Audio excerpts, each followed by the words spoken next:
ചെറിയൊരു കുഴപ്പം പറ്റി. അതായത് അവർ ചെന്നപ്പോൾ തന്നെ ചോദിച്ചു പച്ചരിയാണോ പൊടിപ്പിക്കാനുള്ളത്, പുഴുങ്ങലരിയാണോ, മിക്സഡ് ആണോ ചോദിച്ചു. ഞാൻ അറിയാണ്ട് പച്ചരിയാണെന്ന് പറഞ്ഞു പോയി. ഇപ്പം മെഷീനകത്ത് ജാമായി. ഇത് ചുറ്റണില്ല, ഇപ്പോൾ കറങ്ങുന്നില്ല മെഷീൻ. ഇപ്പോൾ പൊടിപ്പിക്കാൻ ഒരു വഴിയില്ല.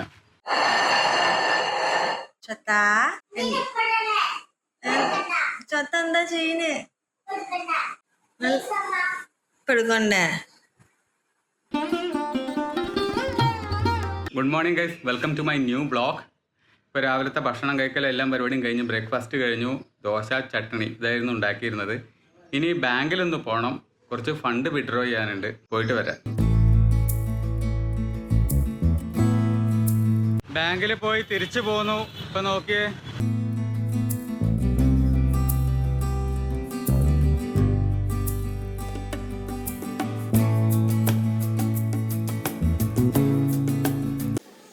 ബാങ്കിൽ പോയിട്ട് തിരിച്ചു വന്നപ്പോഴേക്കും രാത്രിയായോ ഇരുട്ടായോ എന്നായിരിക്കും നിങ്ങൾ ചിന്തിക്കണുണ്ടാവുക. ഒന്നുമല്ല, ഉച്ചയ്ക്ക് 11, 11:30, 12 മണീൻ്റെ സമയമാണ്. ഇപ്പോൾ നോക്കി ആകാശത്തിൻ്റെ ഒരു അവസ്ഥ എങ്ങനെ ഉണ്ടെന്നുള്ളത്. മൊത്തം ഇരുണ്ട് മൂടിക്കെട്ടി മഴക്കാരൊക്കെ ആയി. ഇപ്പം മഴ പെയ്യും എന്നുള്ള രീതിയിലാണ് നിൽക്കുന്നത്. എന്തായാലും പെയ്യും എന്നുള്ള കാര്യം ഉറപ്പാണ്. പെയ്ത് തോർന്നതിന് ശേഷം ഇനി പോകണുള്ളൂ. കാരണം ഇതെന്തായാലും 1.5 മണിക്കൂർ നേരം പെയ്യുന്നുള്ളത് ഉറപ്പാണ്. നോക്കി ആകാശത്തിൻ്റെ അവസ്ഥ. ഇതിപ്പോൾ എന്താണ് ഏപ്രിൽ ഈ നേരത്ത് ഇങ്ങനെ ഒരു മഴയും ഇടിമിന്നലൊക്കെ എന്നുള്ളത് ഒരു പിടിയും കിട്ടണില്ല. നാട്ടിലുണ്ടോ ഇങ്ങനത്തെ അവസ്ഥയൊക്കെ?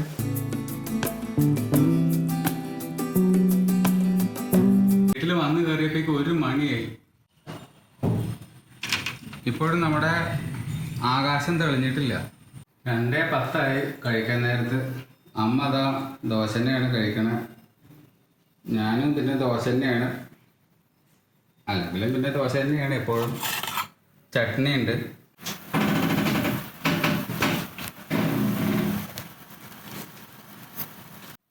വിഷു കൈനീട്ടം എന്ന് പറയുന്ന ഒരു പുതിയ ബുക്കിന് വേണ്ടിയിട്ടുള്ള കവർ പേജ് ഡിസൈൻ ചെയ്തതാണ്. രാവിലെ തൊട്ട് മൂടി കെട്ടിയിരിക്കുകയായിരുന്നു. നല്ല വെയിലുണ്ടാവും എന്ന് എഴുതിയിട്ട് അരി ഉണക്കാനിട്ടതാണ്. അവസാനം എന്തുണ്ടായി, ഫാൻ ഇട്ടിട്ട് അരി ഉണക്കേണ്ട അവസ്ഥയായി. ഇപ്പോൾ ഏകദേശം ഉണങ്ങിയിട്ടൊക്കെ ഉണ്ട്. ഇനിയിപ്പോൾ ഇത് പൊടിപ്പിച്ച് കഴിഞ്ഞാൽ നമുക്ക് പുട്ടുണ്ടാക്കാം, പുട്ടുപൊടിയായിട്ട്. ഇത് 1 കിലോ ഉണ്ടമ്മ? 2 കിലോ ഉണ്ട്. അത്ര പരമാവധി സാധനങ്ങൾ ഇവിടെ പൊടിപ്പിച്ചിട്ടാണ് ഉപയോഗിക്കാറ്. അതിപ്പോൾ ഗോതമ്പ് പൊടിയാണെങ്കിലും ശരി, അരിപ്പൊടി ആണെങ്കിലും ശരി, മല്ലി, മുളക്, മഞ്ഞൾ, സാമ്പാർ മസാല, ചിക്കൻ മസാല, എല്ലാ ഐറ്റംസും വീട്ടിൽ തന്നെ വറുത്ത് പൊടിച്ചുണ്ടാക്കും. പൊടിക്കൽ നമ്മൾ മില്ലിൽ കൊണ്ടുപോയി പൊടിപ്പിക്കും. ഉണക്കൽ പരിപാടിയെല്ലാം വീട്ടിൽ വെച്ച് നമ്മൾ ചെയ്യും. എന്തിനായി മായുള്ള സാധനങ്ങൾ വലിച്ചു കയറ്റണം നമ്മൾ അകത്തോട്ട്? അല്ലാതെ തന്നെ നമുക്ക് ആവശ്യത്തിന് അസുഖങ്ങൾ വരാനുണ്ട്. ഇനി അതിൻ്റെയും കൂടിയും കെടുതികൾ നമ്മൾ അനുഭവിക്കണം. ചെറിയൊരു കുഴപ്പം പറ്റി. അതായത് അവർ ചെന്നപ്പോൾ തന്നെ ചോദിച്ചു പച്ചരിയാണോ പൊടിപ്പിക്കാനുള്ളത്, പുഴുങ്ങലരിയാണോ, മിക്സഡ് ആണോ ചോദിച്ചു. ഞാൻ അറിയാണ്ട് പച്ചരിയാണെന്ന് പറഞ്ഞു പോയി. ഇപ്പം മെഷീനകത്ത് ജാമായി. ഇത് ചുറ്റണില്ല, ഇപ്പോൾ കറങ്ങുന്നില്ല മെഷീൻ. ജാമായിട്ടിരിക്കുകയാണ്. അപ്പോൾ ഇത് പുഴുങ്ങലരി ആണെങ്കിൽ വേറെ എന്തോ മാതിരി ചെയ്യണം തോന്നുന്നുണ്ട്, എനിക്കറിയില്ല. ഞാൻ അറിയാണ്ട് പറയുകയും ചെയ്തു അത് പച്ചരിയാണെന്ന്. അതോടുകൂടി കുടുങ്ങി. ഇപ്പോൾ പൊടിപ്പിക്കാൻ ഒരു വഴിയില്ല. ഇപ്പോൾ റിപ്പയർ ചെയ്തുകൊണ്ടിരിക്കുകയാണ്. എനിക്ക് പറ്റിയൊരു അബദ്ധം. എല്ലാ നാട്ടിൻപുറത്തും കാണാവുന്നൊരു കാഴ്ചയാണിത്. കൊഴിഞ്ഞു കിടക്കുന്ന പറമ്പുകളിൽ ക്രിക്കറ്റ്, ഫുട്ബോളൊക്കെ കളിക്കുന്ന കുട്ടികൾ ഇവിടെയുണ്ട്. അത്തരം കുട്ടികളും അത്തരം ഗ്രൗണ്ടുകളും. ഒരുപാട് താഴ്ന്നാണല്ലോ വിമാനം പറക്കണേ. ലാസ്റ്റ് അവർ കഷ്ടപ്പെട്ട് റെഡിയാക്കി എടുത്തിട്ടുണ്ട്. ഇപ്പോൾ ഓടുന്നുണ്ട്. ഇതിനകത്ത് പുഴുങ്ങലരി ചേർത്തിട്ടുണ്ട് അല്ലേ?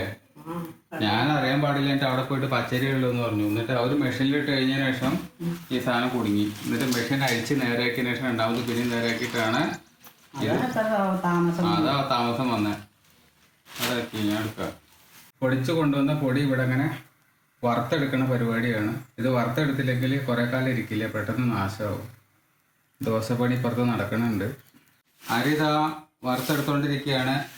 ഒരു സെറ്റും കൂടി വറുക്കാനുണ്ട്. ഇനിയിപ്പോൾ എന്താ, ഭക്ഷണം കഴിച്ചു കഴിഞ്ഞു, ദോശ ഉണ്ടാക്കി കഴിച്ചു കഴിഞ്ഞു. അരി വറുത്തിട്ട് ഏകദേശം അവസാനിക്കാറായി. ഇനി നേരെ വർക്കിലേക്ക് തിരിയണം. വർക്കുണ്ട് കുറച്ച് ചെയ്യാനായിട്ട്, പെൻഡിങ് ആയിട്ട്. അപ്പോൾ അത് ചെയ്ത് തീർത്ത് അയച്ചു കൊടുത്താൽ സമാധാനം. ഇവിടെ എന്താ ഡിസൈനിങ് നടന്നുകൊണ്ടിരിക്കുകയാണ്. അമ്മ അത് അവിടെ വന്നിരിക്കുന്നുണ്ട്. കയ്യിലൊരു ലഡുവിൻ്റെ കഷ്ണമുണ്ട്. മധുരപ്രാന്തത്തിയാണ്. എന്തെങ്കിലും ഒന്ന് വായലിടാൻ തോന്നുകയാണ് ദോശ കഴിച്ചു കഴിഞ്ഞാൽ. അങ്ങനെയാണ് ഇപ്പൊ. അതിപ്പോ അല്ലെങ്കിലും ഈ ഭക്ഷണത്തിന്റെ ആ കൂടെ ഒരു മധുരം അല്ലേ? ഉണ്ടാവില്ലേ? അതെ. ഒരു മധുരം ചില ഹോട്ടലിലൊക്കെ കൊടുക്കും അങ്ങനെ. ആ അതന്നെ, അതങ്ങനെ ശീലമായി. വലിയ തുള്ളി കാപ്പിട്ടിയാലും മതി. ആദ്യത്തെ മാതിരി അങ്ങോട്ട് ശരിയായിട്ടില്ല തോന്നാ. എന്താ ശരിയാ? ഇപ്പൊ ഉണ്ടാക്കി തിന്ന് നോക്കുമ്പോഴേ അറിയുള്ളൂ എന്താ സംഭവം എന്നറിയോ? മാതിരി അരി ശരിക്ക് ഉണങ്ങിയിട്ടില്ല, അതിൽ വെള്ളം ഉണ്ടായിരുന്നു അരിമാവില്. അതുകൊണ്ടാണ് അത് പൊടിച്ചു കഴിഞ്ഞപ്പോ ഒരുമാതിരി ആ മെഷീനകത്ത് കുടുങ്ങും ചെയ്തത്. അയ്യോ. കുടുങ്ങിയിട്ട് മെഷീൻ ഊരി അഴിച്ച് നേരെയാക്കി രണ്ടാമത് ഫിറ്റ് ചെയ്തിട്ട് അത് ഓടിച്ചതിന് ശേഷമാണ് എനിക്ക് പൊടിച്ചു തന്നത്. അതാണ് പൊടിച്ചതിന് ശേഷം അതിൽ തരി കൂടുതലിരിക്കുന്നത്. കാരണം നനഞ്ഞ സാധനത്തിനെ പൊടിച്ച് എത്ര പൊടിയും, അത് വലിയ ഹെവി മെഷീൻ ആയതുകൊണ്ട് അത്രയെങ്കിലും പൊടിച്ചു തരില്ല അവരാക്കി തന്നെ. മനസ്സിലായോ? അതൊക്കെ എന്തിലാവട്ടെ. അപ്പൊ നാളെ അമ്മ കൂടെ വരില്ല.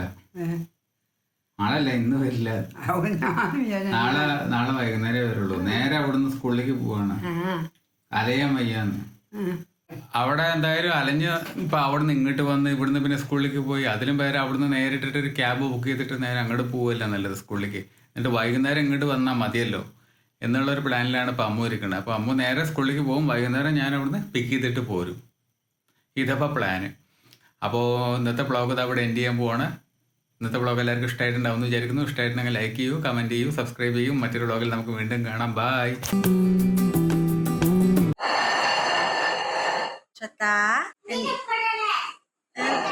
ചൊത്ത എന്താ ചെയ്യുന്നേ? പെടുക്കണ്ടേ?